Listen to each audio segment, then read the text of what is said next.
Welcome, everybody. We are going to go through questions on the Enki Virtual Community School for junior high and try to answer your questions and get perspective. And if you all could raise your hands where you fit in, get perspective from the teachers, get perspective from the parents who have already been in the program, and get perspective on where questions are that we're not addressing or what's confusing from parents considering the program. Andrea and Danielle, that's you. Okay, so we'll go around and take just a moment and actually introduce ourselves. I'm Beth Sutton. I'm the developer and director of the program. And I'm going to kind of give lay of the land. And then the teachers who are about to introduce themselves will give you more specifics. So let's go from the youngest up. Tegan, that's you. Great. My name is Tegan and I live in rural New Brunswick and I'm the grade 6 humanities teacher for next year. I think you could give us a little more, like you've had 2 children in the program and you've been teaching how long? Well, my journey with Enki began in earnest in 2008 when my eldest was 4, who's now 18. And I homeschooled, started a little art and nature cottage school out here that is still running and I'm the director of. And then I did the full teacher training starting in 2015. And now, yes, I have a daughter who's just completed grade 6 with Emily's class. So she'll be going up to the grade 7 virtual school community. And then I have a son who's in grade 10 now, Michael, who did grade 7 and 8 with Jackie. So that's my connection to the virtual school program. I'm Emily Aversa, and my will be moving from 6th grade into the 7th grade in the Enki Virtual School. I have completed the Enki teacher training along with Tegan in the same cohort, and this will be my 25th or 6th, I'm losing track, year teaching. My background is in special education with students with a very wide spectrum of special needs, autism, dyslexia, giftedness. I think I've worked with students who have all of the exceptionalities. So I bring that, as well as I just a love and dedication for what we do in Enki. And I'll pass it on to Jackie. Yeah, hi, I'm Jackie. I am going to be teaching the grade 8 with my group that I have taken through grade 6 and grade 7. This will be at the end of the grade 8 year, it'll be my 3rd group of students that I've taken through the Enki Virtual Community School. And I have been involved with Enki for over 30 years. I was in the first teacher training group back in, when was it, Beth? 91, 94, 90, 92? 93. Yeah, something like that. Too long ago for us to know numbers. And then I was living in Nova Scotia at the time, and I still do think of Nova Scotia as my home, but I'm living in Scotland right now with my elderly mother. But there was a group of us who did that first teacher training who developed a school that we called the Shambhala Elementary School at the time. And we taught the Enki curriculum in the elementary. And I taught at that school for over 20 years and then took a couple of years of break and then came back and have been teaching in the Enki Virtual Community School for the last 3 years. And Jackie, I'm going to ask if you can turn your volume up. You're quieter than sorry. Can I just is that better if I just Yep. bring Much bring better. it closer? Sorry, yeah. We'll get you evened out. Yeah. Wonderful. So those are our teachers. Before we do parent introductions, do you have any questions of the teachers about their background or whatever else. I noticed something that got left out of both Emily and Jackie. Emily has a now 15-year-old daughter. Is that right? 14. 14-year-old daughter. So she knows do. a lot about parenting. Yeah. And Jackie's children are 900 and 902, and they were in the first classes of Enki way back when, well, Claire was still a baby, but Adam was in, I think he was He started in kindergarten. in kindergarten, yeah, and, with Enki. and went all the way, yeah. And how old are they really? Now my son is 32 and my daughter's 28. So, yeah. So we have a long history running here. Any questions of the teachers on their biographies before we go forward? Oh, we're good. So, Sandrea? I heard Emily mention that she's got some special ed background. I was wondering if Tegan also had some special ed background. In my cottage school, we've had some training in terms of, because we've had various students that have come through that haven't been successful in the public school and then have come to our art nature school in order to have a much more supportive environment. So my experience is direct experience in terms of supporting some special needs students that have come through that program. I'd like to add that, yeah, I have a master's in special education, and I'm also, I consult with any of the teachers who have questions. So yeah, I can be a resource to the other teachers in the school or parents. I was going to bring that in, that we're all a resource to everybody. So anybody who has questions, that's fine. My area of specialty in my master's degree is also special ed. So we have a lot of different pieces.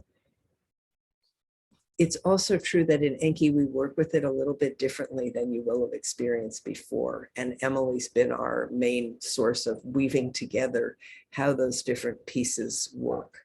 Over the 30 years that Enki's been around, we've had a lot of children with special needs, many of which work themselves out because we're working at a pace that's geared to the child. Some need extra support and we get extra support. So it's very individualized, but we do draw on all of our resources. And we as a faculty meet together monthly so that anything, minimum monthly, so anything needed comes up. And I can tell you off the top, Jackie has done quite a bit with special needs children because that's who comes to school. Yeah, my experience has been sort of like taken of, working with kids who have difficulties but really respond well in a slightly different environment that is more child focused rather than facts focused. So Wonderful, thank you. So let's go on and introduce, let's start with Britta and Rebecca, who've been in the school, and tell us who you are and your experience with the school. I'll start. So my name is Rebecca, and we live in Taos, New Mexico.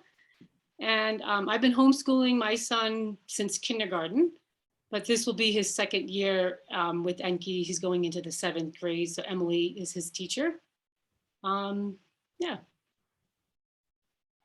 Great.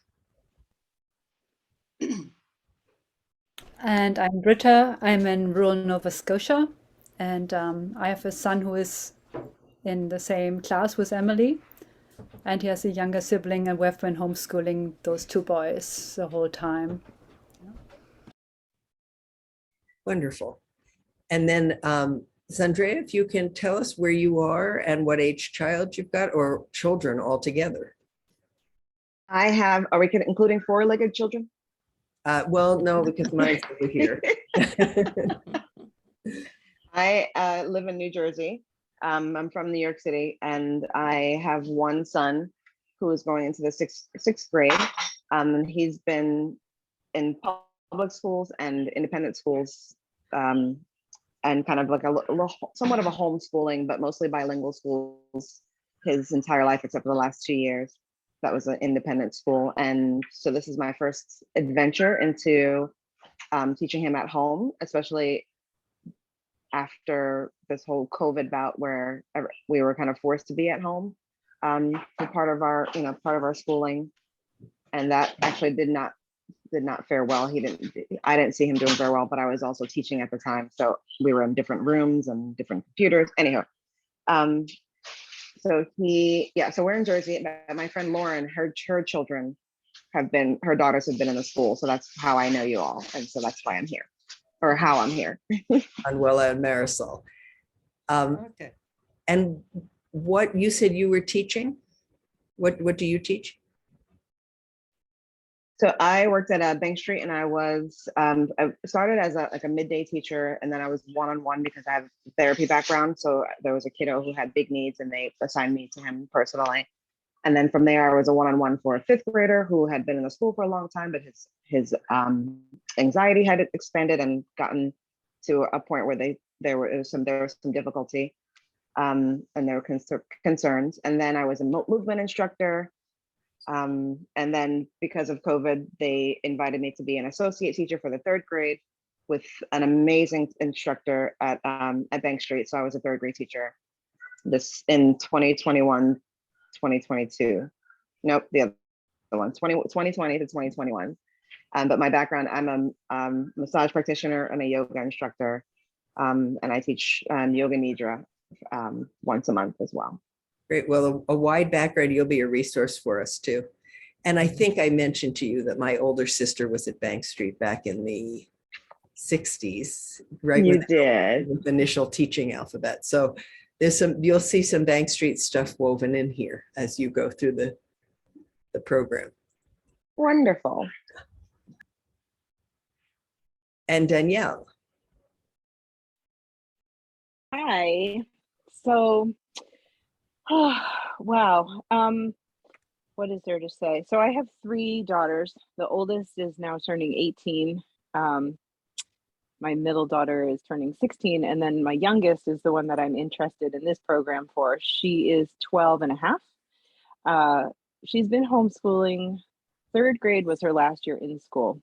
All my children went to Waldorf school, and I was a Waldorf teacher. So we actually came to Enki through Eliza Bergeson. Oh, really? That's how you and I met. And we actually did the Enki kindergarten curriculum. And I loved it. I was but at right. that I knew point- your name. You did. I was amazed that you have an incredible memory. You meet loads of people. The program was only going up to sort of 4th grade for a little while. It was, so I've been always checking in to see how it's going and what's happening. We've been using Oak Meadow. I'll save my kind of questions for a little bit later, but Viviane is like very school resistant. She's kind of a school refuser. So with the Oak Meadow we did 5th grade, we did 4th grade and 5th grade really together with another child, and the other mom and I split the time, and I felt like I was just doing battle constantly with her. So for 6th grade, we of course got the curriculum, and I really handed it to her and just said, do your work, hand it to me. I'll facilitate, but I'm not your teacher this year. I really see that she needs more structure. And as she's approaching 13 years old, she's starting to feel worried finally that maybe she's falling behind in things that, it's going to be hard to catch up. So we live in upstate New York, and still not really farming anymore because my husband was a biodynamic farmer for a decade or so. And we just kind of homestead small scale and do other things now. I guess that's probably a good thumbnail of me and my family. Great. That's great. And that also, you're going to see several things that Danielle referred to woven through Enki. There's some of Waldorf, some of the enrichment there, and some of the underpinnings where they're the same, where they're different. So be sure to ask. But also you mentioned Eliza Bergeson, who I studied educational kinesiology with. back in the early 90s, and she's a gift to mankind. But she's where, so for teachers, she's where everything that is in Enki from Brain Gym comes from Eliza. So this is weaving way back. Please give her my best if you see her. That's really something. All right, so we will jump in to questions and stop at each point to see where are things confusing, where do things need clarifying, and also what is the experience of the parents in the program and the teachers. And I should mention in here, Tegan has done subbing for us in the virtual school, so she's used to what the format is, how it works, as well as for her children. So let's start with the very first question everybody asks, which is, how does it work? What is the week like? So let's just get a picture of the week. And actually, before that, there's one thing I want to say that Danielle brought up. The reason we started the virtual middle school had nothing to do with COVID. It was at least 3 years before COVID, 2 years before, whatever, several years before COVID, because 4 years before COVID. So, yeah. Because you are not alone in seeing your children need something more than something to support the home learning or the classroom learning. So we started Enki really because they need the peer group and they need a mentor who isn't mom or dad. So you are not alone in seeing your children come to resistance. That's actually their wisdom saying, wait, I'm in a new body now. I'm in a new developmental phase and I need something different. When we started the program, we did a pilot year that I taught. And the big question was, can they really make relationships online? And can they work collaboratively online? So I think I'm going to let Rebecca and Britta speak to that. What would your answers be to those questions? Yeah, I would say absolutely. And, I was really impressed with, Jasper was kind of quiet, shy in the beginning. And I was, I wasn't sure how he was going to warm up to it, but I think the breakout groups, so when they do their writers' workshops, the kids break up into smaller groups of like 2, 3. And I think he felt a lot more comfortable speaking, and sharing in a smaller group. So that really helped in the beginning. And then I think as the groups change, I think every week, who they work with. So, after a couple of weeks, he's had a chance to sort of connect with everybody in the class in a smaller group. And then I'm hoping anyway that I think he's become more comfortable with now grouping or sharing in the larger group. And I noticed right away how eager he was to get on in the morning. He when we were homeschooling, he would drag his feet. And so that was really cool for me to see that, like 8:45, he was sitting in front of the computer, waiting, and like chatting with the kids who were already on. And, and then this summer, it's been fun to see one of his friends. They like to play Minecraft. And so they've been getting on almost every morning and play for like an hour or so on Minecraft and chat. And so that friendship has continued, into the summer. And I know he sends little messages now and again to the other kids in the class. So That's great. yeah, definitely forming friendships. And, I wanted to share too that, I've been homeschooling Jasper since kindergarten, but every year we have sort of like checked in. Well, maybe after, like I went all the way to 2nd grade. I knew that was what I wanted to do. After that, I wasn't sure. So every year after that, we sort of checked in and, well, how is this working for me? How is this working for him? And every year he wanted to continue homeschooling. And then we started with Enki. And so he really liked last year, the 6th grade, but I had again put him in a lottery for the charter school. I've done that like every year since 3rd or 4th grade. He has never gotten in. This was the first year he got in. So he had a spot in a charter school, which is 5 minutes from our house. He knows the children. He plays soccer with some of the kids. And I said to him, if you want to go, you can go. This is kind of a nice time for you to,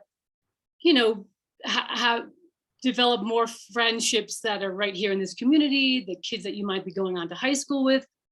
And he said, no, I have my friends. I have my friends from Enki and I want to stay. So that was really cool. That meant a lot to me. And I knew, it's like, wow, these friendships mean a lot to him, that he feels a connection and wants to go back for 7th grade. That said a lot to me. Boy, that's great. I think we'll use you in advertising here. And Britta? Yeah, Mila is more like on the shy side, and that didn't change too much over the year. So he's a kind of child when around other children, he's more watching a scene and not getting too involved. And then all of a sudden cracking a joke somewhere and nobody's listening or whatever. Like and in the beginning of the year, he had problems with his microphone. His voice was arranged that the computer was not hearing at all.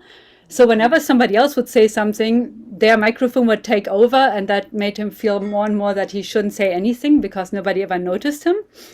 But then we talked to Emily about it, and he started using an external mic. And for some reason, after a while, he forgot to turn it on. He's also a little bit of a space cadet. And people still heard him. So it changed already that he felt like people can hear me now, that he spoke louder maybe or something. And yeah, he's also the candidate who, when there is a break time, he gets away from the computer and he goes, eats an apple or climbs a tree and plays with his little brother and is happy to get away from it, you know. But surprisingly enough, like he also had like some email contact here and there. And yesterday I nearly fell over. Actually, Tegan's daughter emailed him about a camp that they want to go to. And I found out that both girls from his class are going to the same summer camp for 1 week. They're going to be camping together. And I couldn't believe it. I was like, and you know Coco was going? He's like, oh yeah, I forgot to tell you. Like, he's so they're Great. in person, and I'm just hopping up and down, being so excited for them. Yeah.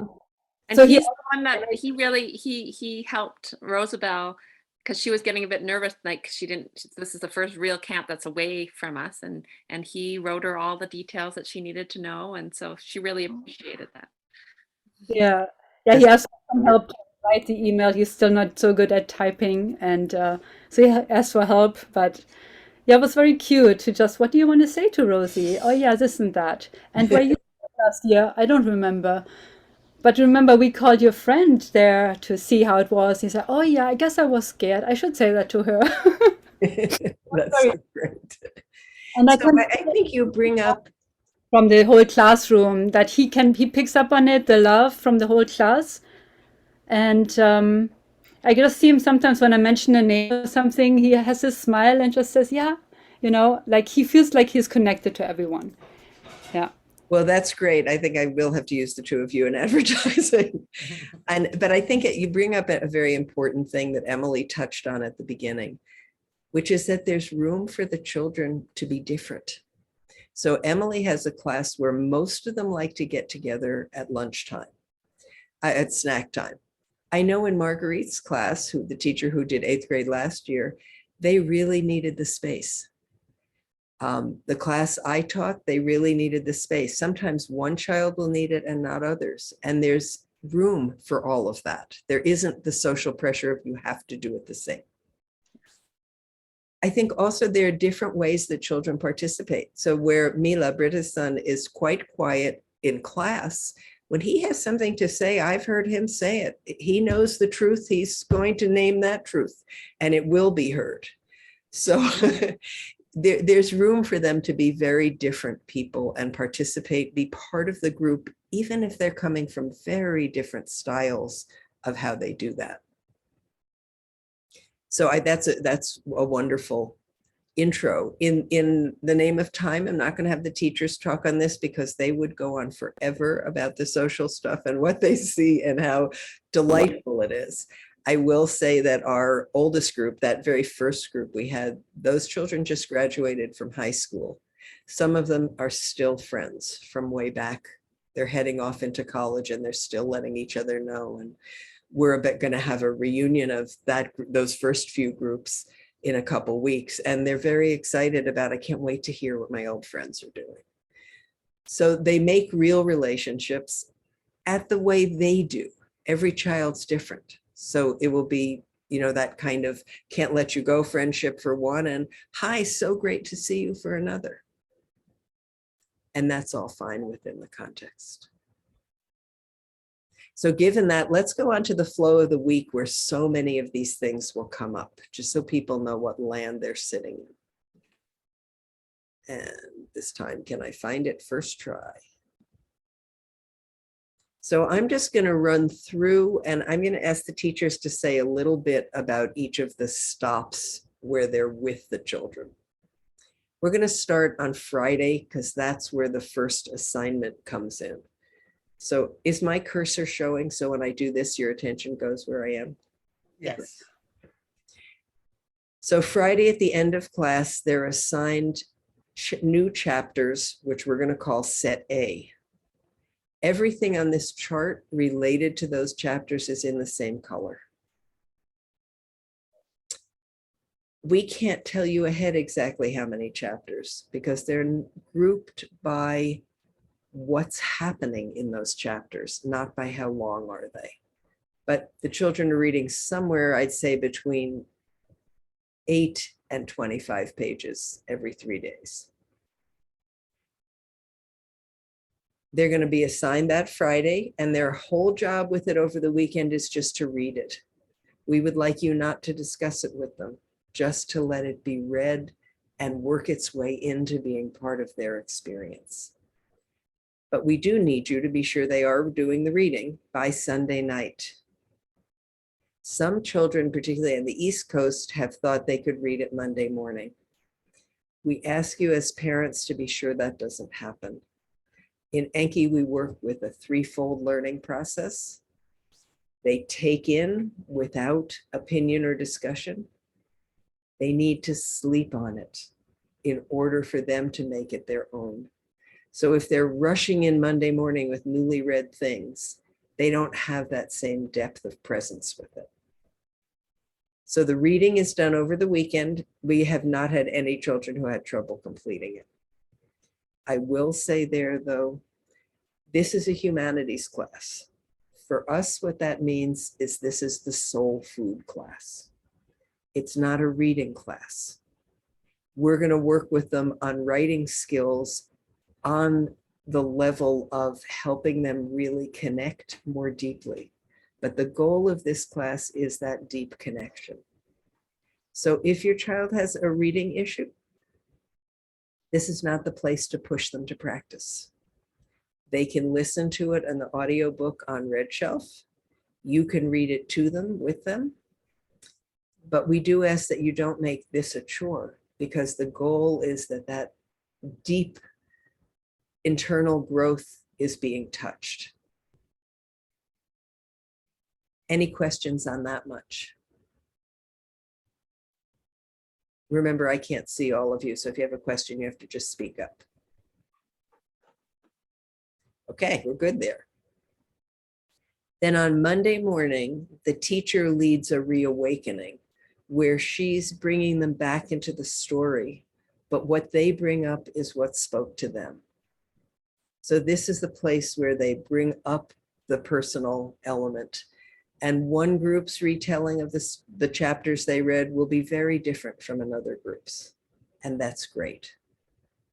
The teacher will help them keep it in structural order so that they're working with a logical flow. But she's really looking to, at this point in the day, to help them live into what touched them. We happen to have 3 teachers who are great at that, so you all are very lucky. Then they take a snack break, which might be, Emily, you want to say what happens in your group?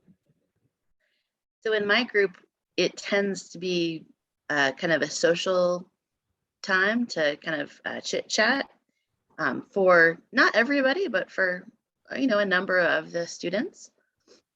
And then others not, but they come back feeling refreshed. So, you know, I guess the extroverts recharge the extrovert way and the introverts recharge the introvert way. But Well said. But it's about, yeah, it's about, whew, okay, and now we're back. And what I just realized we all left off of here is the very Yeah. important return. Yeah. When they return, and we will put this on the final version, when they return to movement. So we don't want them just sitting in front of a computer the whole time. Also in Enki, we believe that movement is one of the ways children take in and process the learning. So, and this here, the teacher's really feeling out her group, but on a blueprint level, she's going to bring them into some kind of active movement. And it's usually dance. Yeah, dance, some kind of active dance all over the place movement. Some teacher might do calisthenics. Some, like I tended to do silly dance. I'd put on a ridiculous song that would make them laugh so they didn't feel so self-conscious because it was ridiculous. Sometimes they really need to come into more structure right into the cultural dance. But the teacher's weighing out, how do I get them moving in their bodies because they need to move. So she gets them really moving and then goes to the cultural dance. So we are very big believers that culture is held in music and dance and art. Those are really the keepers of the sacred culture. So And language. the children do, they're hearing the music and following the teacher doing whatever dance is appropriate for that culture. At the end of that, and here comes for Eliza, we do PACE from Brain Gym. So you can tell Eliza, our kids do PACE every day. PACE is a series, very specific series of movements, very brief. It takes less than 3 minutes to bring all of the movement we've just stirred up into a focused place through the body. And from that focused place, they can then really come into their focused engagement with the artwork. Any questions so far? Okay, onward we go. The artwork begins on Monday and stretches either all week or just a couple days, depends what they're doing. It's always deeply connected to what they've been learning. So it might be painting, it might be drawing, it might be crafts of the culture of the part of the story they're working with. And here I'm just going to ask Britta and Rebecca to tell us, what were your favorite crafts or paintings in the course of the year? Just what stood out for you to give people a feeling of the flow. My favorite was a mosaic that he made, and just seeing how, yeah, with just a little bit of instruction, he did something we never did in this family before, and he had a really great time with it. Yeah. And that would have been in connection with ancient Rome. Yeah. And Yeah, Rebecca? I just loved all the watercolor painting because it was one of our total, like, I don't know, we would butt heads all the time. I watercolor painted with him since first grade. And he just was so resistant for some reason to the watercolor painting. I don't know if it was because he couldn't get it to do at an early age what he like wanted it to do. But so it was so fun for me to see Emily leading him in a watercolor painting. And for him, I feel like he took on a completely different like pride and joy in his work afterwards. He would come and show me after each class, this is what I did. And I was like, oh, thank you. It was like awesome. And then some of the clay, I like the clay because again, he was really resistant to the beeswax modeling that we would do. And so he did I thought some really nice clay pieces. My favorite, I still have it up, is his llama from the Inca unit. Yes, I love that. So now I'm going to do something torturous. Teachers, one craft that stands out for you. This is like torturing them because they wind up loving all of them. One, from youngest to oldest. Well, I get to talk as a parent in this one, and so it was really neat to do the backstrap loom with Rosabelle, because we had chairs, like to actually do the warp and make the things. We had to figure it out, and and it was amazing. And that would also have been with the Inca unit. I was going to say the backstrap loom, but I'll pick another one. When we, for our ancient Sumer, the kids were painting watercolor that goes with the story of the descent of Inanna. And that's something I felt like them all like sink into. I think it's part of the power of the story, showing Inanna, in the underworld, and her love and her courage to do what she felt like was her truth for the people. Jackie? Yeah, I think my favorite, well, there was lots I really liked, but the one that we did last year that was fun was the Venetian masks. And they really got into being very creative with those. And then another one, surprisingly enough to me, because one year I had a group who didn't like it, and then this last group loved it, was the Chinese calligraphy work. They, some of them really got into it. So, it's kind of a great variety of things that we do. And I won't even attempt to say, because I'm pitiful here, I love all of the crafts and arts and crafts. What I would encourage everybody watching this is to go look at the website. I don't have the newest stuff up, but you'll get a sense of the huge variety, from drawing and painting to beading to masks to relief clay work to panpipes and copper suns. We go the gamut, but it's always related to the part of the story they're reading about. So the artwork is part of bringing that cultural experience deeper, and also the individual experience.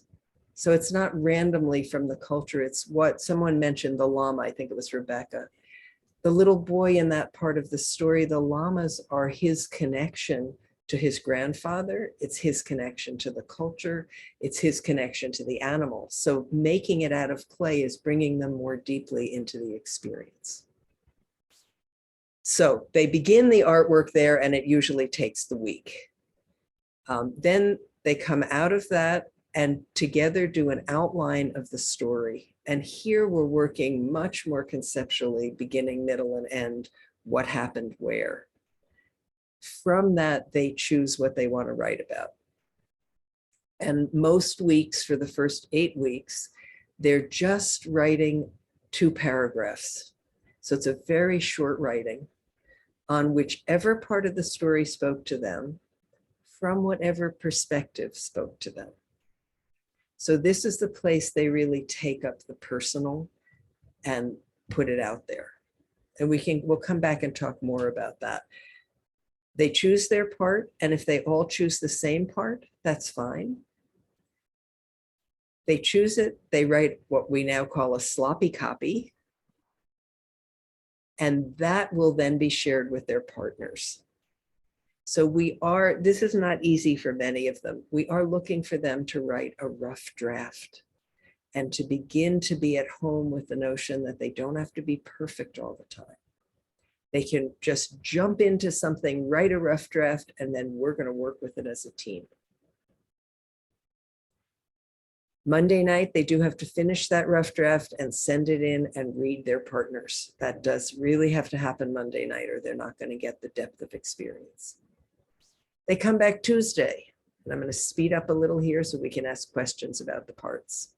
They come back in for writer's workshop, and I think it was Rebecca who described this. They break up into small groups and share their writing and get feedback from one another.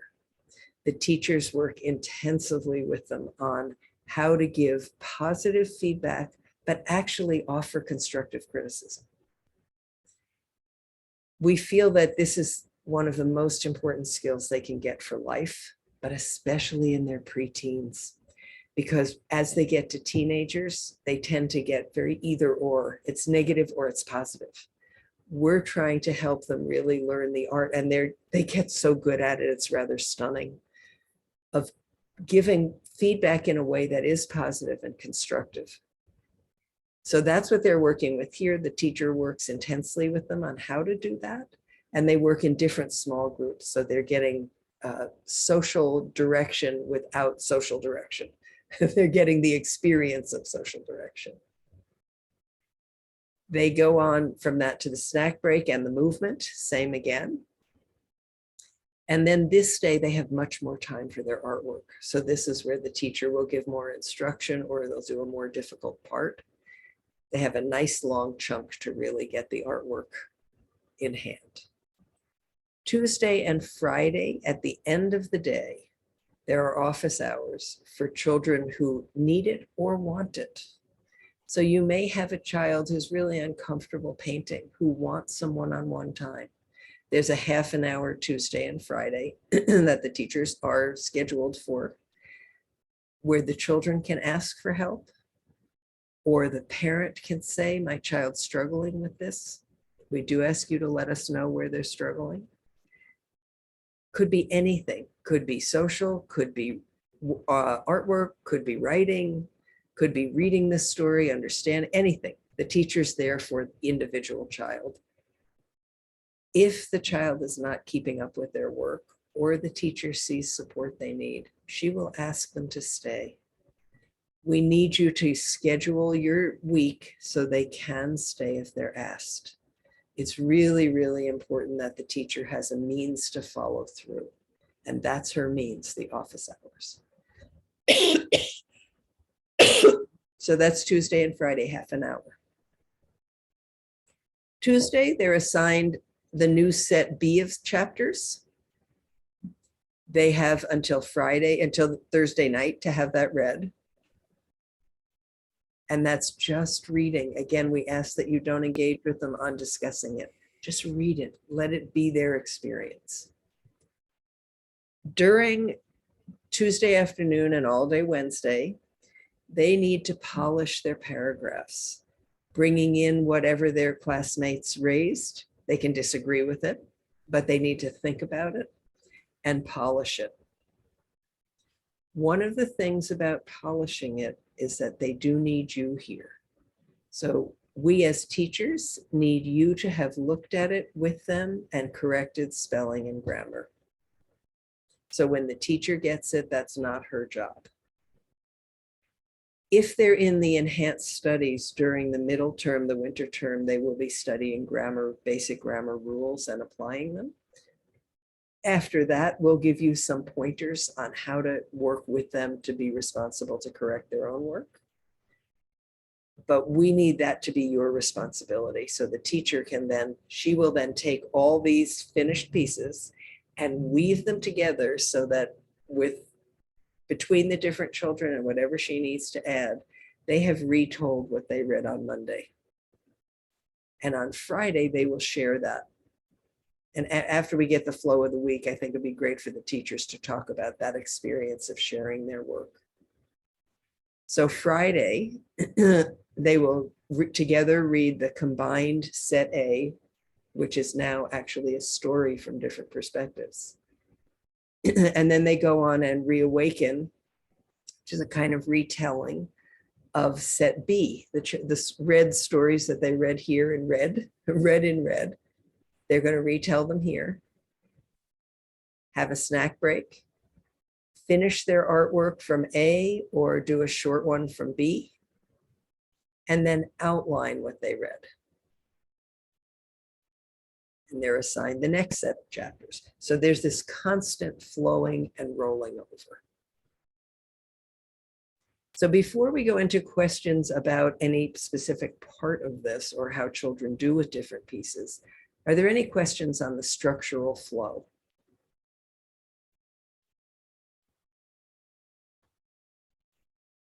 Nope, that's going to be mostly Danielle and I'm going to say your name wrong this time. It's not Zandra. You're going to have to help me.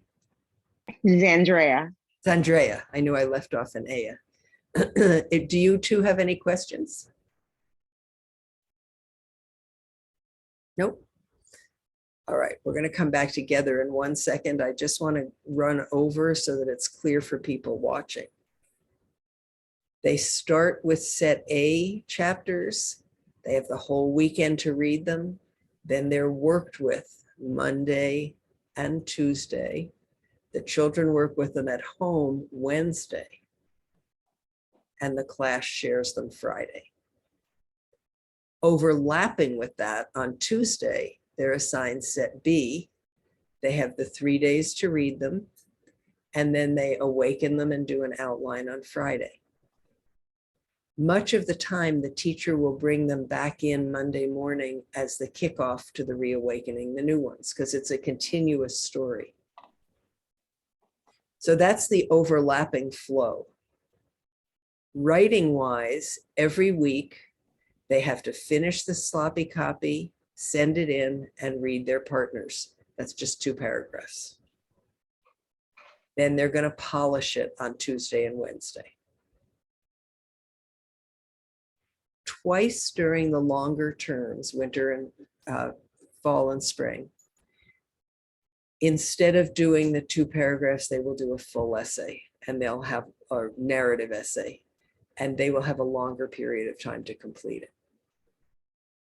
But this is the basic flow of the week, how the homework works in humanities. So somebody had me being clear about that. This is just the humanities we're going. Okay, that's the flow. What other questions are commonly asked? I personally have 10 minutes. Okay. So let's first see if in this group, Danielle and Zandrea, do you have any other questions on that? Yeah, I have a question. I mean, I love the flow. I think, you know, from what I see of it, it would work really well.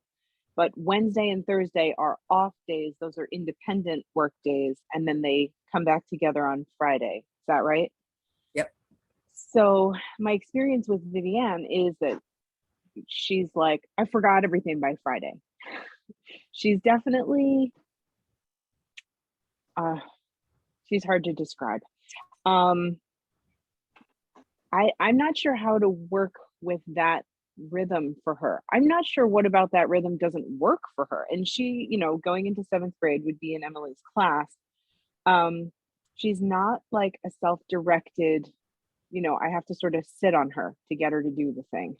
And I'm working. And I don't want to engage her in this conflictive way constantly. So we have to figure it out. But you know, how do you handle that when, you know, what if they, a lot of times say she'll be, you know, well, I didn't get it done and now I have to move on to the next thing. You know, what happens if they kind of drop something? How does it, do they just move on? I'm curious to hear the parents' experience, but I will add that there's a certain sort of, I work really hard to build a community in the class. And so in the beginning of the year, when sometimes students would drop the ball, I think they felt like, oh, I didn't hear my, like they wouldn't have, you know, they want to show up in the whole class story that's read together.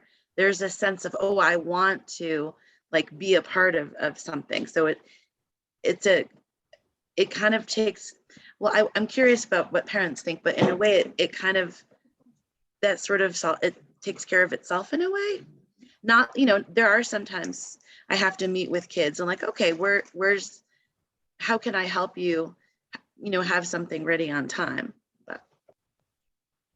And I think also the way that the structure, the story and the story breaks is that quite often they're on cliffhangers, you know, they get involved. They're reading a book, they're reading, it's not just information. And so the story leaves them in a place where very often they kind of like, I wanted to keep reading, but I couldn't, you know, they want to get to the next chapter. So that's very often been my experience, but that's me as a teacher. Let's hear from the parents.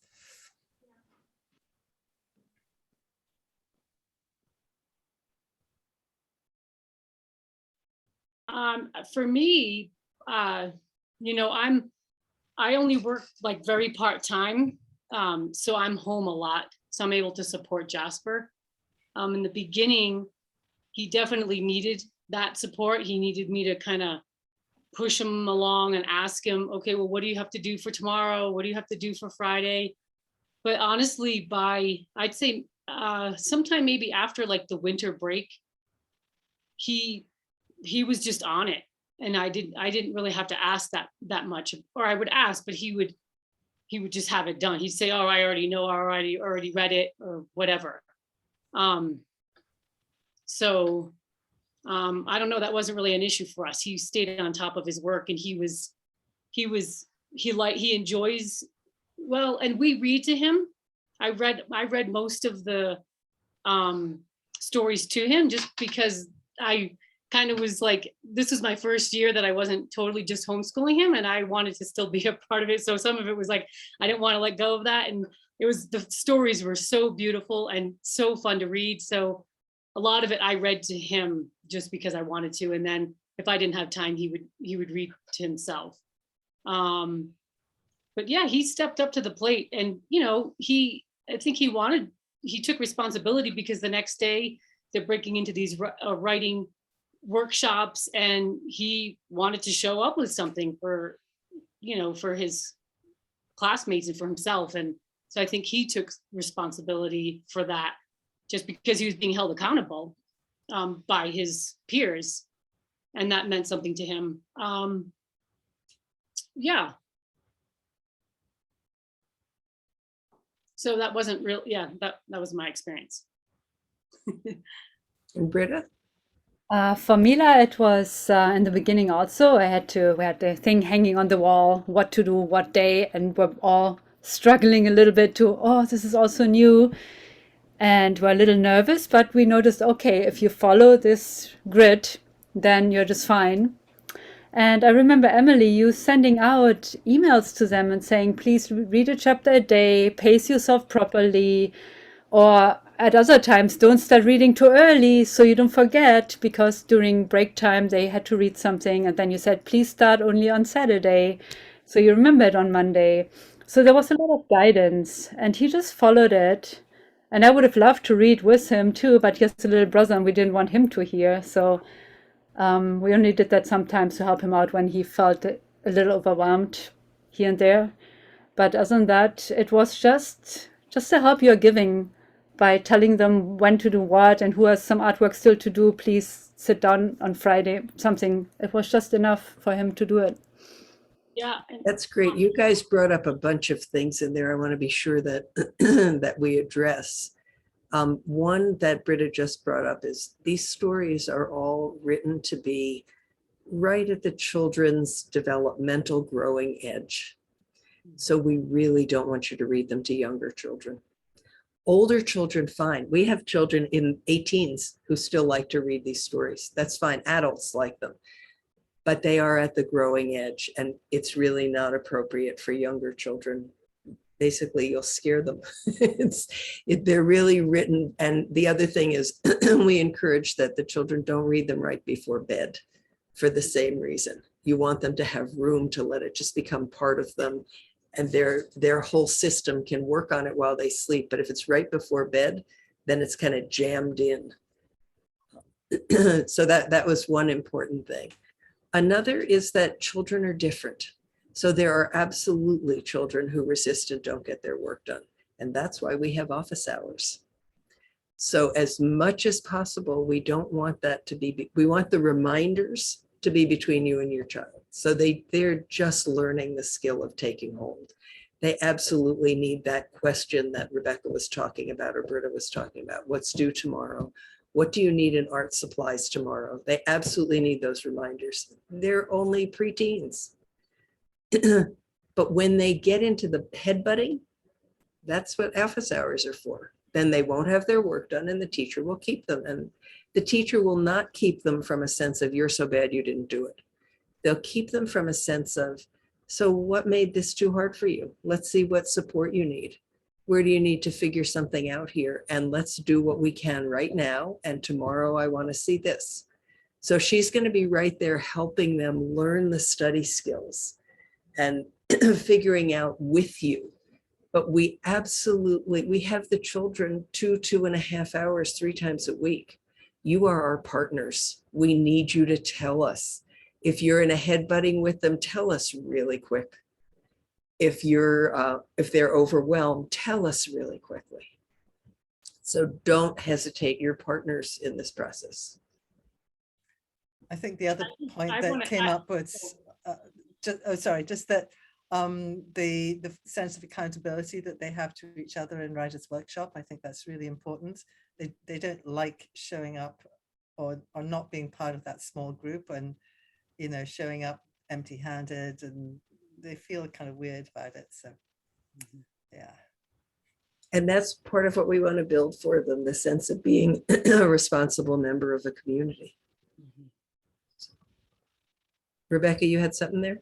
Yeah, I was just going to say that Emily was excellent about, you know, reminding the children herself. So at the end of every day that they met, there was a reminder of this is what needs to happen. So they're getting those reminders from her as well. And then she was excellent with, you know, about getting all the materials that we're going to need, like weeks, sometimes weeks before what you're going to need coming up.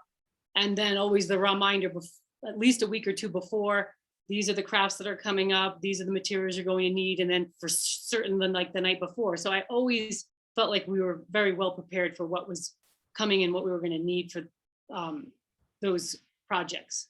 That's great. One of the things that has come up from several families is difficulty keeping track of the art supplies.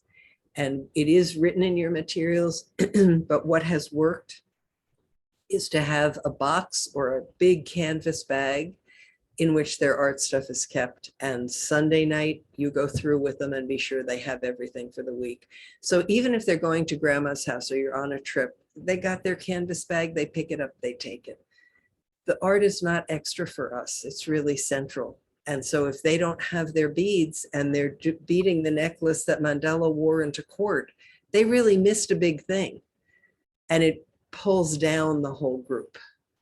So we really ask that the teachers are really good. All of them are really good about, they let you know in August, everything for the term, and then again in December for the next term.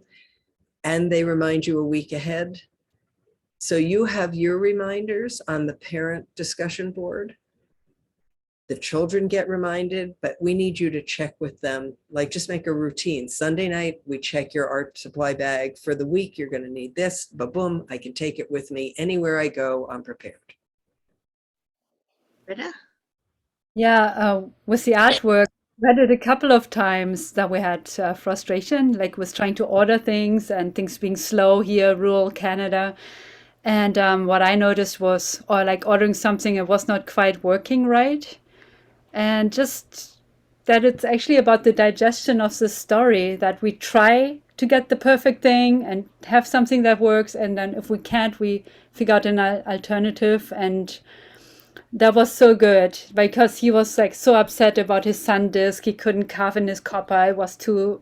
He couldn't carve it. It didn't work. And then we just made one of clay and painted it like that. It looked like copper, and he was so happy. And I noticed there was other children. They had sometimes not quite the right thing, couldn't quite get it, or it broke or whatever. And then they figured something out, and they all had something. That was beautiful. And that's really a fantastic learning, that they can adjust if something needs adjusting. You also can get all of the materials months ahead, so you have time. But you do need to be prepared that they may or may not all be used, because the teacher's always going to be gauging on what the class needs. So maybe she planned the clay llama and she realizes, oops, that's not where they're connecting to the story. The copper sun needs to happen. We're going to let the clay llama go. So you have a few extra art supplies you can play with at the end. So you can get everything months and months ahead so you're ready. But like what Britta's talking about, the weight of the copper was wrong, so it didn't work. Sometimes that's going to happen. And I think the lesson that they can digest the story in a different way is so powerful. Yeah, can I add one more thing? I also appreciated, there was a time that we were back east and we didn't have the right materials. And so instead of doing the watercolor painting, he drew instead, just penciled something in instead. But then when we came back, Emily had that recorded, and he was able to watch that whole watercolor painting class again and do it at home with me. So I really appreciated that too. So there's opportunities, if you're missing it in the moment, to catch up later if you have time, or over the weekend, or So I know that Emily has to go very soon, and we've actually covered most of the questions that were sent in, just they've been woven in. There are two here that I think are really important for the teachers to address. The first one is, what do you do in the class when some children really step forward and some don't, and somebody's running over everybody else and somebody else needs extra help? How do you handle that in your class, and how well has it worked out? Those are all very different things and different answers for every single one. That's a good answer right there.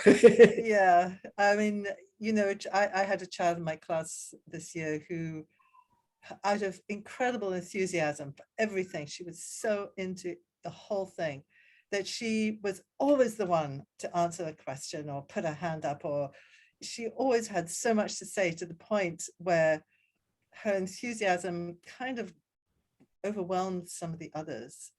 And I did have to ask her, so please just, she understood, she heard it. Please just hold back a little bit, give your other classmates a chance. And sometimes I'd say, well, anybody else besides Madeline got something? And she'd laugh, and she actually did write to me at the end of the year and say, you really helped me grow as a person. So, that was a really interesting thing. And I think that's kind of what she was referring to, was getting that feedback and getting it in a way that she could hear it and work with it, because it really did make a difference. So that's the kind of the outgoing one. The quieter one I find is a little harder, obviously, but you really do have to try and address each child if they're not, if they ask them to participate. And sometimes that works, sometimes it doesn't. But I find that those ones that don't like speaking in the large group will often speak in the smaller group, and become very quite vocal and good at giving the feedback in the smaller group. So, it's always different. Every child is different, and you have to relate on that level. I think one of the things that I've seen Jackie do a lot that she didn't describe in there is really noticing, are they coming forward in a different area? Like, is their artwork coming forward? And then her bringing attention to that. So looking for, where do they already participate? It might not be verbally, and helping to support that as part of being in the group. And then it grows from there. Like, I look at how some of the ones, Jackie's going into 8th grade now, so she's had them for 3 years. Some of the ones who were so quiet originally now actually speak. They may not be the big, overrunning ones, but what they say is really profound and connected to their own experience. And they find ways to say it because the teachers are supporting wherever they're coming forward. Similarly, on that note, I personally am an introvert. I've become more outgoing and talkative, but I always was the student who felt like I have so much to say, but I was being overrun. And even often as an adult, when I get together with my friends, I'm like, So, but what I've learned myself is that I think when I do say something in a group, people have learned to listen. And so I try to bring that to the class. There are just ways that I've, mentioned, like, okay, so let's, those of you who want to step in right away, let's just, and I don't actually say it in these words because I'm trying to speak to their heart and their spirit, not their head. But, I don't know exactly how it happens, but we make a space for the quieter ones to come forward. And I am starting to see that Like, Mila is one of them. Like, Mila's going to say something. Everyone's like listening because we know it's going to be either really funny because he has an amazing sense of humor, or it's going to be deep. So, like they're the kids, and I think they know, like some of them are like, da, da, da, da, like they're so excited, enthusiasm, and they bring like Tegan's daughter, Rosie, like they bring this spirit of vivacious life. And we love that. And then there are the quieter ones, like Rebecca's child and Britta's child, like, oh my gosh, someone's going to say something and they're there. So I think they learn to appreciate, it's not, it's like, it's just part of being in a community. But I'm going to add there that Emily, it's part of being in a community where the adult is modeling that. It's not just any community. So Emily is fantastic. Actually, all our teachers are fantastic at really attending to where is that child and what did they need to come forward. So then the whole class is right there with them because that's what the adult is modeling. And they do time and again, we see them make that space for the child who has not going to say a lot. Jackie Lucas is one of these, doesn't say a lot, but when he speaks, oh my goodness, are we going to listen? And that's all they need. Not everybody needs to be the talkative little bubble there. So the teachers really focused on that and therefore modeling for the children. What does it mean to not rush somebody through to an answer? What does it mean to really listen to the depth of what they're saying? And we see the children really take it up. And you see too in their writing very often that what's coming, where it's working for them. It can be quite profound reading what they don't necessarily speak a lot, but they write incredibly. So. And I think that speaks to coming back to the special needs. We could look at all children as having certain kinds of special needs. The teacher's really looking for where is that child connecting? And if they are not connecting, you're going to hear about it from the teacher very early on and have some questions about what might be happening. We did have a child in Emily's class. I think, no, it was Jackie's. What group is Tulsi in? She's in Jackie's class. Who her very first unit with us, she was a little overwhelmed by the story. She was just a little young and she needed some help from both Jackie and her mom to work through it. And once she worked through it, oh my goodness, I don't know what'll happen to her at the end of 8th grade. We're gonna have to make her a teacher and come back at the beginning. She's so enthusiastic and so wants to do it and love that story, but she absolutely needed the help. And fortunately, her mom spoke up. So we do count on you all to speak up. Honestly, the only children for whom, there's a couple different children for whom the program hasn't worked. Sometimes the computer situation just doesn't work for them. More often than not, we've only had a handful of kids who we really felt this wasn't the right fit. It's been because we weren't informed of the struggle till it was way cemented in for the children. If you tell us at the beginning, there's so much room to move with it. And one of my favorite examples, actually, I just heard from this child, Misha, because we're doing the reunion and he wants me to reschedule it so he doesn't miss it. We're trying, but he went through a very difficult period where he didn't want to write. He felt he couldn't write. He decided he hated the story. And we met with him and really listened to him and worked with some structural things. And by the end of his 8th grade, first of all, he was writing his own novel, which Jackie, he's still working on. He was writing his own novel. So he went from a child who doesn't ever want to write, he hates writing, he can't do it, to writing his own novel.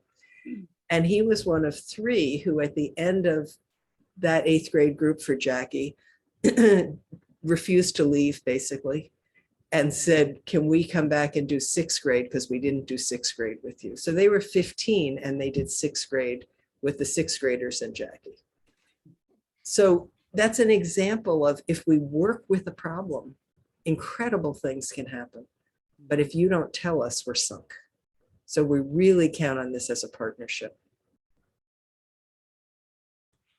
There's one question I want to end with, but are there any other things before that hanging? Comments, questions? Britta? I would like to comment on the not liking the computer issue. We had big struggles with that with Mila in the beginning. He decided he hated the computer. He never played computer games, or like he doesn't Google anything. He wants a dictionary out of the shelf and makes a point because his little brother loves computers. So he's showing I'm different. I like books. And we had to make different deals with him. Like, he spent this and that amount of time. He would be nearly in tears at the end of the 2.5 hours some days. I was like, okay, we spent the same amount of time on a hiking trail and stuff like that. And he's the one who climbs a tree in the break, for example. So he has to always go outside. And I had to promise to him, you get as much time outside as on the computer and so forth. And it worked. And I think you bring up something very important there. If we had the children in a brick and mortar school, we would begin every day moving. And we really encourage you to do a good 20 minutes, go for a walk, jump around the living room, do something before the class begins. Because even though the computer is their world, so most of them are very at home on it, we don't want it to imbalance their health. So if the more you can, even if you're on the West Coast and you have to get up really early, 15, 20-minute walk in the morning, music and dance, something so they start their day in their body and then sit down. And then an hour later, we're going to do more of it. And an hour later, they're done and they can get outside. So it's not huge chunks. But if you can support your child enormously by starting the day with an outdoor moment or indoor running around up and down the stairs, calisthenics, dance, whatever.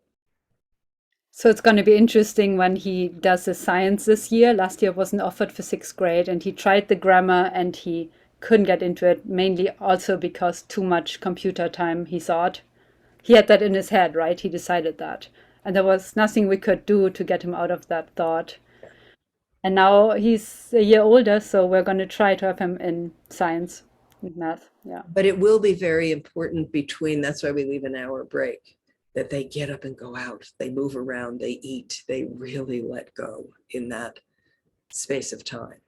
Yeah, he adds the numbers and says, it isn't that computer time, that amount, it's just too much. And he just he shuts down and gets whiny about it and feels so bad for himself. And so that's his style of dealing with it. And so we have to perk him up a bit. And yeah, you can handle it, you can do it.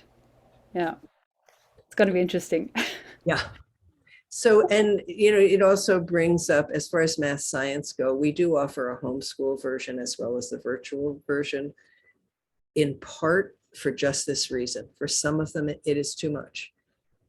We also do it because some parents want that continued involvement in the education, and that gives them a way to connect with the story and be actively involved. So there is the option of the guided homeschool. So you have 5 meetings with one of us to help guide you through. And that's one of the options.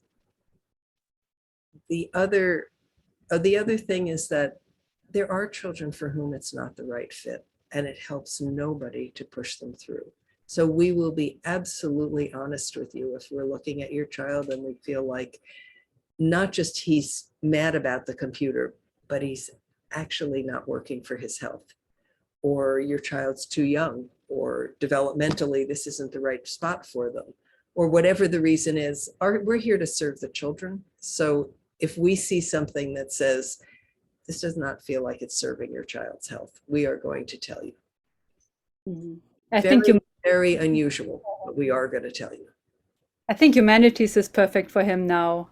And he relaxed into it, and he loves going to class, and nobody ever misses class. It feels like in other schools, I've never seen anything like this. Everybody's always there, it seems like. Mila missed once when he fell out of an apple tree, and then he recovered and went to the second half of class. Yeah, so he loves it and loves to go. Yeah, No, I think I'm just gonna say that's the other bonus, right? Is there was a time Jasper was really sick and he had a fever, And he woke up and I said to him, well, you know, if you don't want to go, I understand you have a fever. And he, no, I want to go. So he went to class anyway, even though he had a fever. He was like, didn't want to miss out. And he could, because he was, you know, we were not worried about getting anybody else sick. So it was kind of cool. And something we should add on to that, all classes are recorded. So if your child is sick or something happens in the family, we get you the recording and we ask that they watch it, and you can watch it with them. So you have a means to still stay in the flow. And sometimes we have to adapt the flow because something happens in a family that really needs the attention, and then we're there to adapt the flow. So we're really there to support you and you to support us, and together to support the child. So, okay, because we're going to have to go, unless, Zandrea, did you just have a question? No. Oh, you look like ready to speak. So the one last question, which I think is a great one to end with, that has been sent in, is how can this be an experiential program on the computer? And I think you've actually heard a lot of those answers built into this, but I want to encapsulate what we mean by experiential. So for some people, experiential is all hands-on, and I do this and I do that. For us, it's about the child gets to take it in his own way. The stories are written to be a lived experience. You know, there's so much talk now about the importance of story. Finally, our culture's catching on. Story is where we enter a different living. So because we have them read the story with no preparation, they do sometimes get preparation of having heard the language words ahead, but there's no, this means this, and here's the context. They just read it. And they very soon are living that story. From that experience, we're bringing the story forward in terms of what touched them. And then they are in hands-on artwork, but again, it's connected to the story. So they really enter a world. Sometimes it's hard for them to leave it at the end. They enter a world, they live that world, and the experience is internal for them. There is the arts hands-on and the music and dance activity, but it's really the focus on it becoming the child's internal world that makes it experiential.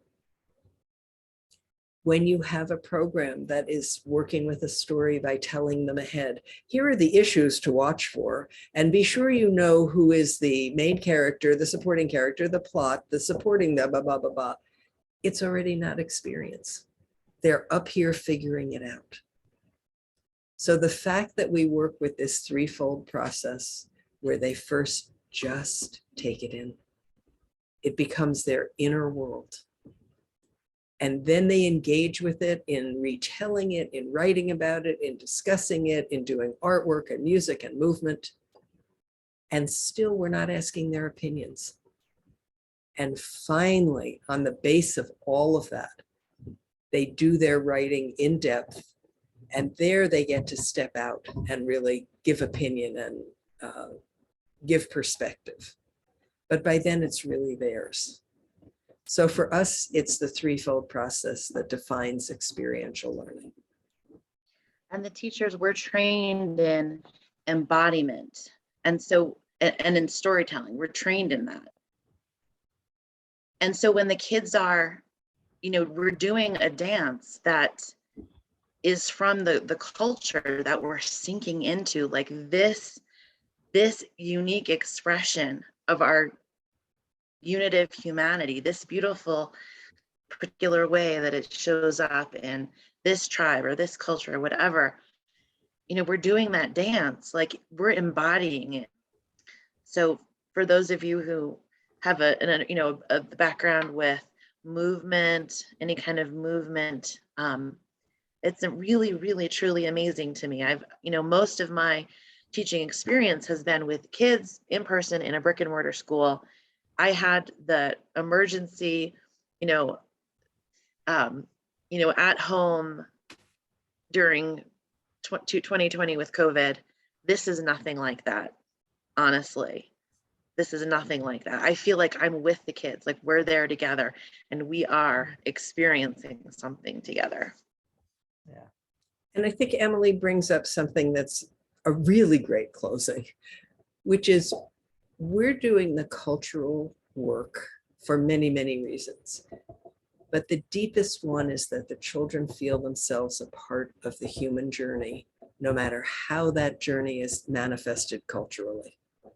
So we don't discuss with them this nation or this tribe or this culture, or we just do it.